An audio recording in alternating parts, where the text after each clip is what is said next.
Hi, Shannon Waller here, and welcome to Inside Strategic Coach with Dan Sullivan.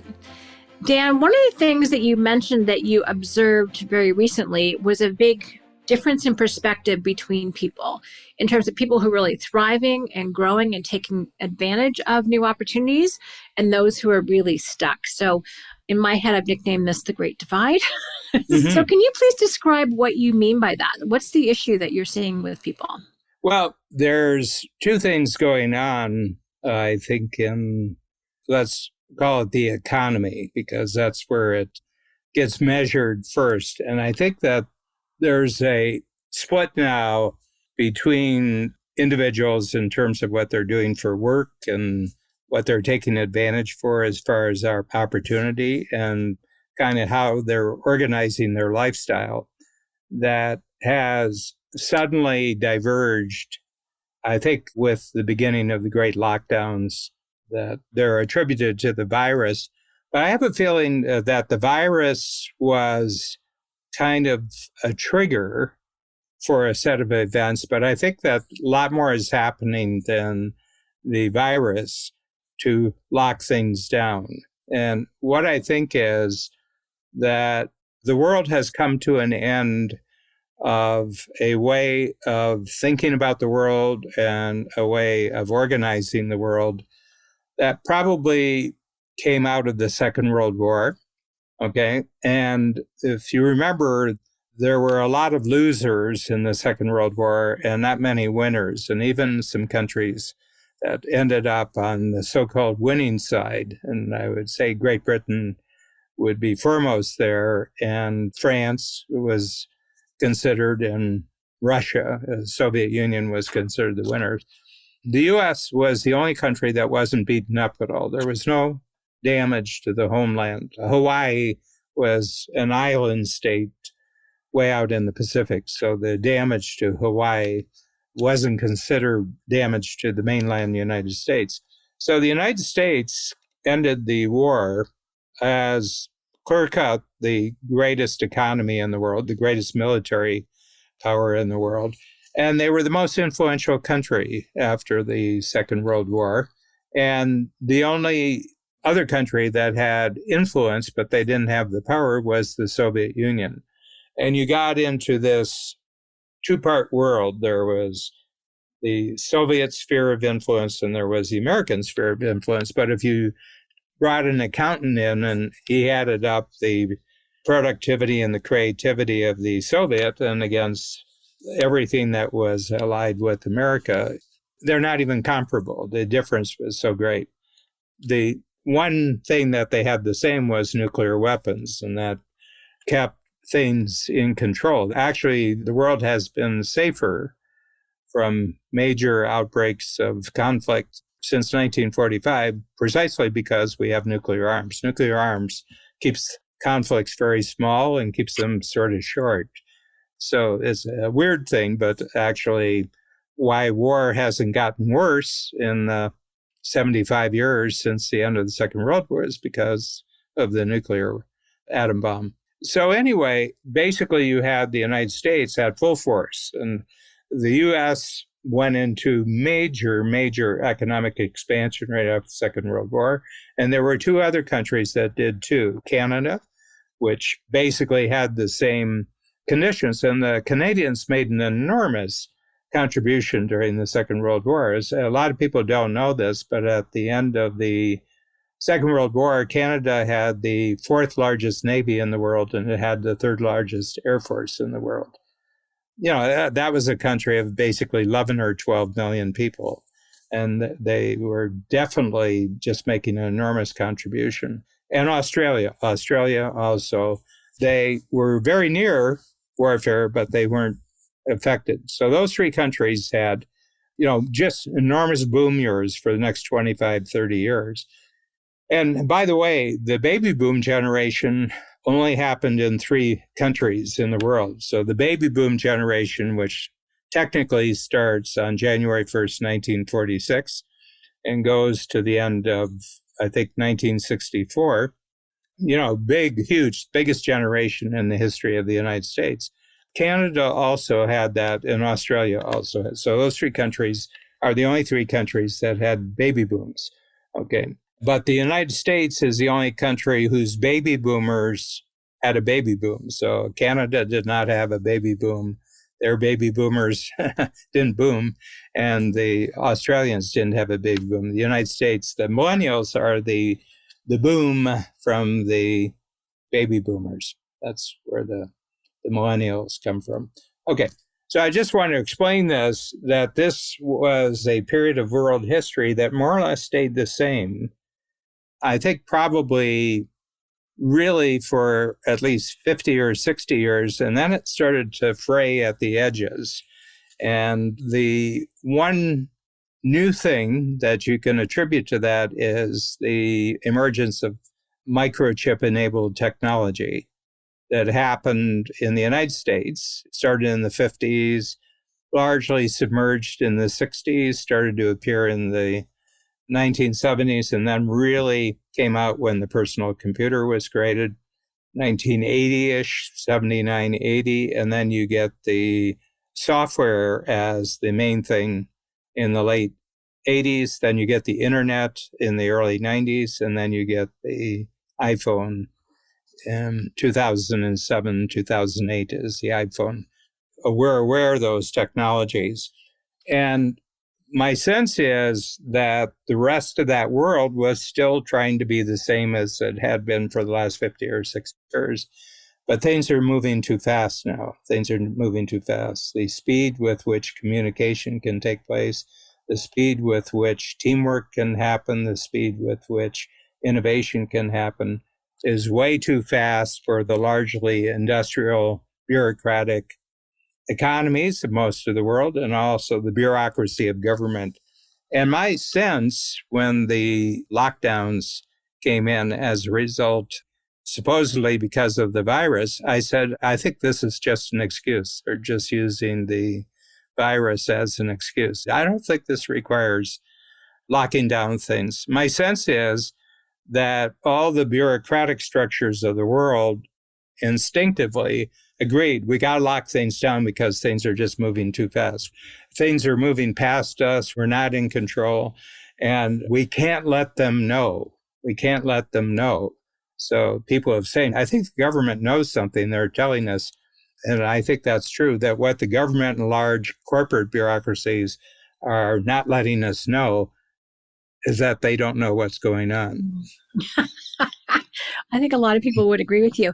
They just don't know. And I think they're afraid. And it's like they're not locking down because they're doing a lot of things. They're just locking down and said, what are we going to do with all this change that's coming about because of the new technology? So it was a way of establishing control. And it's over this point that you have the Great Divide. Okay. Okay. First of all, I'll just say three things about the Great Divide. That it's created by entrepreneurial activity and by entrepreneurial networks. I think that there's a group of people who have taken advantage of technology over the last 20, 30, 40 years, and they have developed entirely different organizational structures, organizational process to maximize the productive and creative capability of technology, the microchip-enabled technology. And when the lockdown occurred, for us, it was in March of 2020, I was amazed, frankly, how quickly we adjusted what had been an entirely in-person business where people had to travel to take advantage of a strategic coach. Within 3 months, we'd created not only a temporary substitute model. Within 6 months, we had created an entirely new model that wasn't regional, it wasn't national, it was a global model. We suddenly, in a 6-month period, went from being a 4-city business, Los Angeles, Chicago, Toronto, and London, England, which was an in-person business. We had gone to be a completely global business. And during that same period, we used Zoom for delivering our services, but we use Zoom to operate the company. we all have our preferences about how we like to work and everything else. But even those who wish they could be back together working, were working at a very high level of creativity and productivity. And I was amazed. And then I just saw one figure during that time. And then I'll let you ask all sorts of questions because I've given you a big chunk of meat here. And we have to make this into decent sized hamburger here. What I noticed is that Zoom, and I'll use Zoom because I really haven't paid attention to any of the other virtual programs, because the Zoom went from 10 million, just think about this, 10 million users a day to 500 million users a day. That's 50 times, and they did that in 6 months. And I'm a news junkie. I read articles. I says, where are the articles on Zoom? I see all the articles on, windmills and solar panels and electric vehicles and all these things. These guys just went 50 times in 6 months.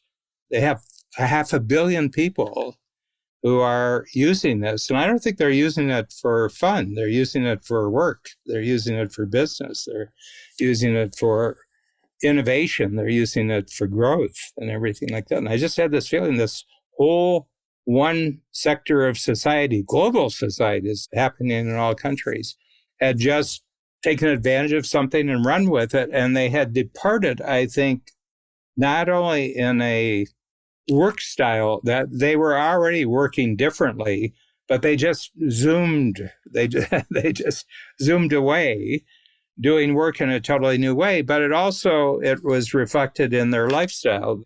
They were thinking in the future, we can live anywhere we want and we can run our business. We used to think that where we worked and where we lived had to be exactly in the same place, but it's turning out that that's not true. So my sense is that Strategic Coach is right in the big divide that's zoomed away, and that there's an old economy where things aren't working. There's a lot of confusion. There's a lot of breakdown of cooperation. There's a lot of anger. There's a lot of political fights. There's legal fights. There's violence and everything. And I think that is a function of this great divide. So that's my thesis and that's my story. And for now, I'm sticking with it. There's so many different avenues we could go down, Dan.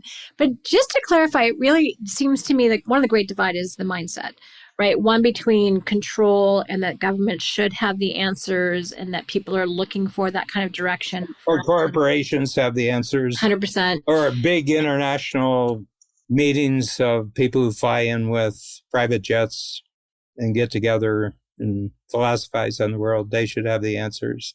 Yeah.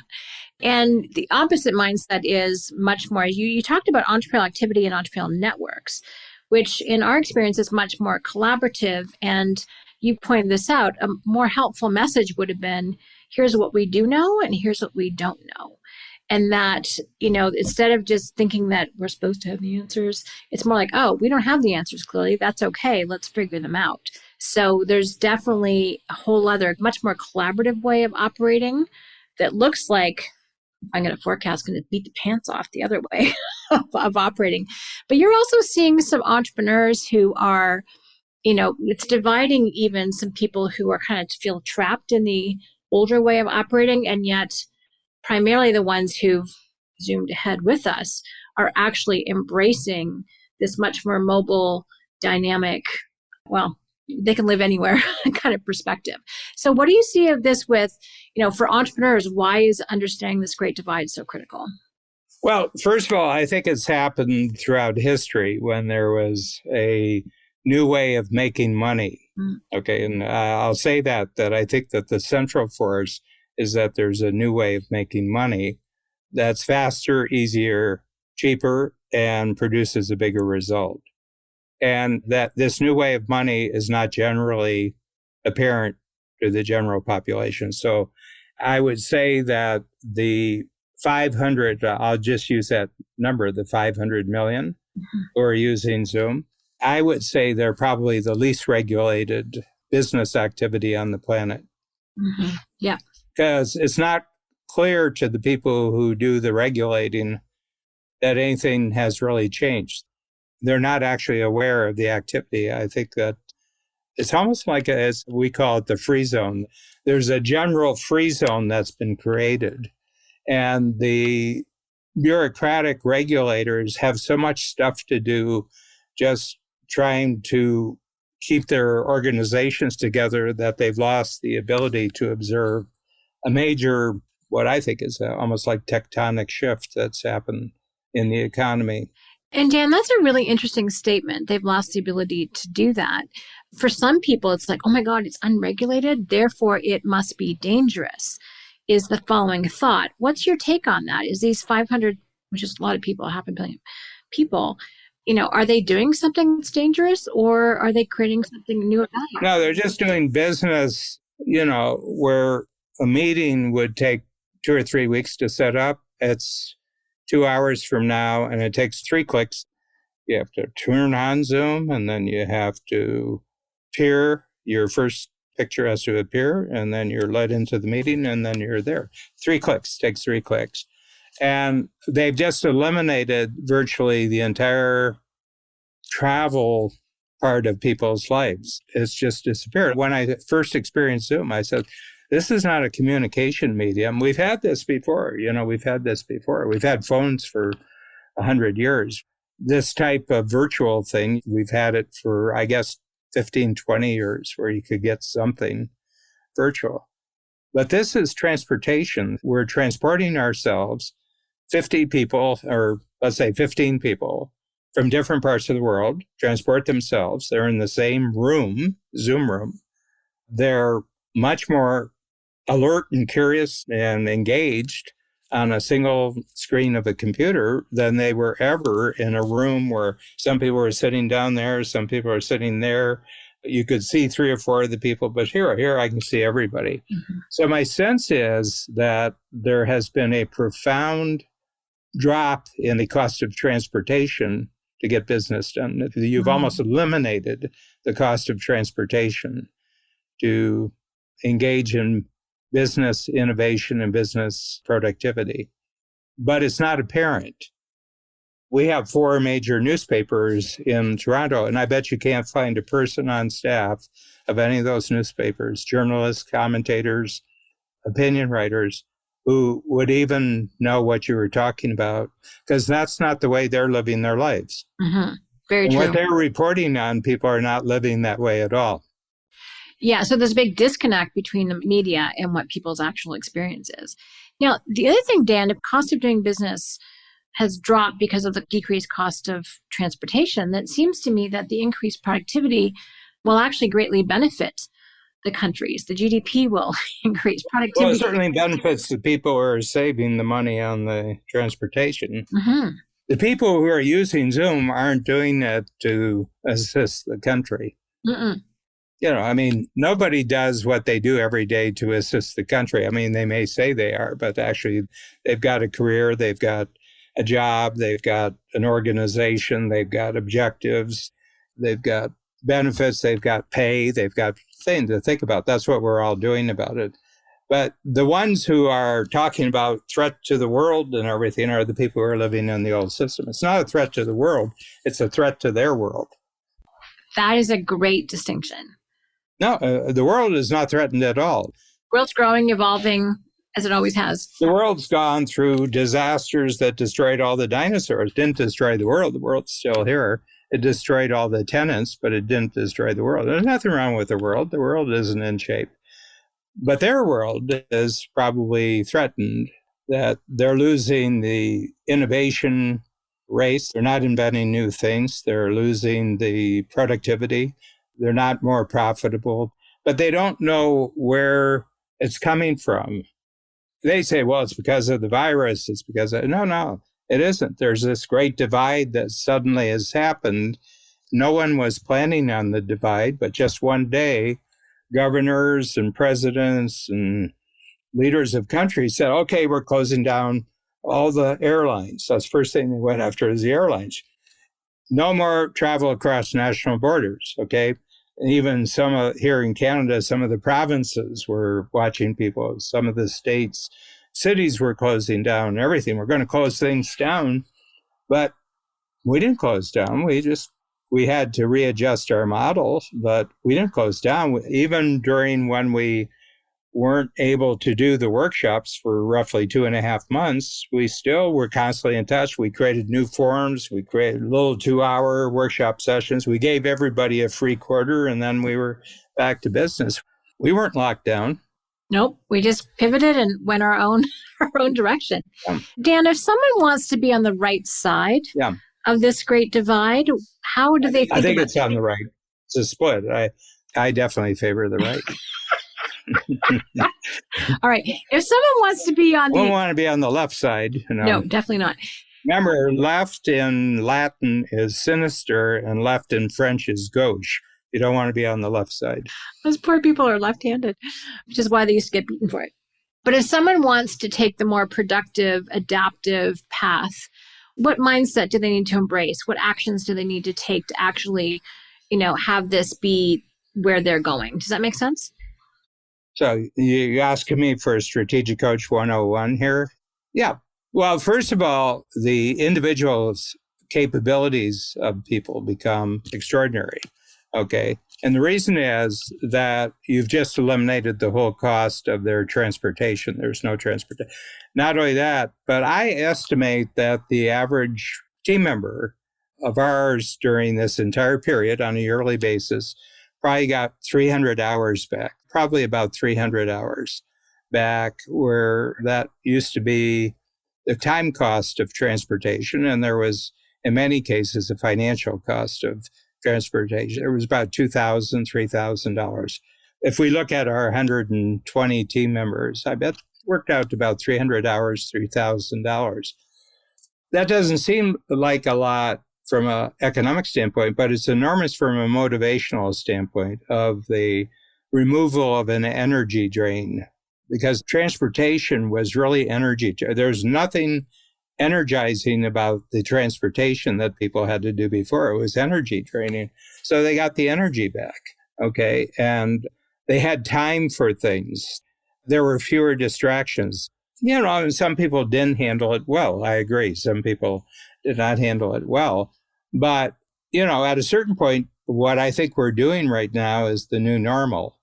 And we'll make adjustments. There will be adjustments, but we don't know what they are yet until the lockdowns end. When the lockdowns end and everybody can kind of do what they want to do, then we'll see, is the old model completely gone, or is it half and half? Or I know the new model is not gone. I mean, the new model has established new territory. And my sense is that to the utmost degree that I can take advantage of the new territory, I'm going to do that. So one thing, I will never again travel for marketing or sales purposes. Uh-huh. I will only travel for relationship purposes. And rejuvenation, right? And for fun. Yeah. One of the first things that you saw back in 1988, 89, I think it was 89, I had a concept called the Great Crossover. Yeah. I said from 1975 to 2025, there's going to be a crossover from this old system to this new system. And we're going from big pyramid-shaped organizations to network organizations. Well, 2025 is 3 years from now. And I think we're on the other side of the Great Crossover. And now we have the Great Divide. Oh, it is so fun, Dan, because that was one of the very first projects I worked on with you, with you and Babs, was that book, actually, which is really kind of fun. We hooked you with that idea. We hooked you. And here we are. Yeah. Well, and I really appreciate it, because I do think it's interesting. I mean, there's a whole political conversation we could have, but I do think there has been this growing sense of unease, especially on the part of, let me just put it, bureaucracies, and that can be government or corporate or what have you. There also are a few entrepreneurial organizations where there's a feeling of a loss of control. And so when opportunity came up to exert control, it was like, they may or may not have been clear on their motivations, but it was like, great, now we can take control in the name of being helpful to the populace. And I think they wanted to take control for a long period of time. That's what I'm thinking. There was nothing that gave them the opportunity but the threat of a global pandemic. Some were predicting there will be millions, hundreds of millions dying, and everything like that. They used all the means of communication and key influence makers to get out a very, very scary attitude. But the real fear is not taking place in the general public. The real fear is taking place behind closed doors in the large control-oriented organizations. I think they're scared stiff that they've lost control forever. Mm-hmm. And it strikes me that, I really appreciate because that's not most of the audience that's listening, which is great, is that really for each of us is to look at, okay, what our own individual capabilities, how are we being alert, curious, responsive, and resourceful? How are we making full use, especially of communication? How are we being heroes to other people? 100%. And how are we not driving other people crazy? Yeah.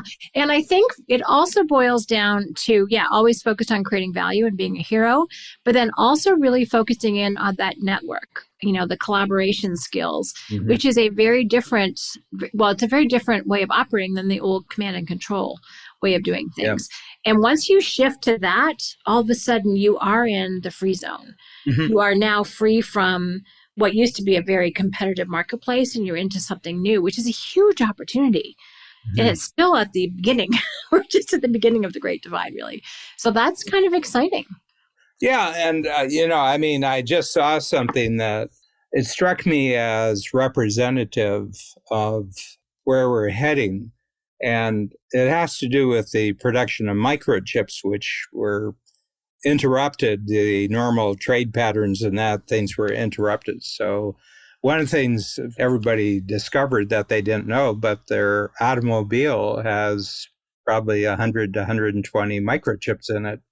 That's less than the weight of their car over last 20 years by probably 300 to 400 pounds. It's funny, they're talking about electrical vehicles. Well, all vehicles are electric now because of the microchip, and that's unending. But there was the big thing that the world was almost running out of microchips, And I was just noticing Intel, which was the granddaddy of all the chip factories, started in the 60s and 70s. Intel just announced they're building the largest chip factory in the world in Columbus, Ohio. Okay. So when you look at the United States, you think, well, East Coast, of course, East Coast connected to Europe, West Coast, related to Asia and everything else. I tell you, Columbus, Ohio is about as mid-America as you possibly can get. And they're going to employ 3,000. They're going to need the work of probably 10,000 people to build out everything, the infrastructure and everything, and it's going to create massive new businesses. But in the same town, Amazon, Apple, and Google have data centers, big data centers. So the thing that interests me is that people are going now with their business to, where people kind of have great lifestyles and the cost of living is not very high. The schools are good. They have good medical. Ohio State, which is about 15 miles away from this new chip factory, has an engineering department with 10,000 students. They got 10,000 students. So the whole thing is, this is all about the economy that's being created. This is a virtual economy that's being created. It isn't Silicon Valley. It's not the West Coast of the United States. It's not East Coast. It's now the whole middle of the country will be filled in. It's going to change the whole way of life in the United States, and you can feel that shift. They looked at 34 different sites, and they chose this one. I'm from Ohio, so I'm a Buckeye. So you got to root for the whole team that's a big touchdown. Yeah, but this is the biggest economic investment that Ohio has ever had from the outside in the history of the state. So anyway, it's I just watch for these little things, somebody makes a move here and you say, that's not the old world. That's not a continuation of the old world. That's the evidence of a new world coming along. Well, Dan, that's exciting. And having, from our conversations on the Great Crossover, I am very much looking forward to this being just the beginning of the conversation of the Great Divide, because I think there's a lot of territory to explore. There's a lot of capabilities to be honed in on. It's brand new. And I think the big difference, which I still can't explain to anybody, but I can say it as though I do know what I'm talking about, is the cloud. I said, where is that cloud?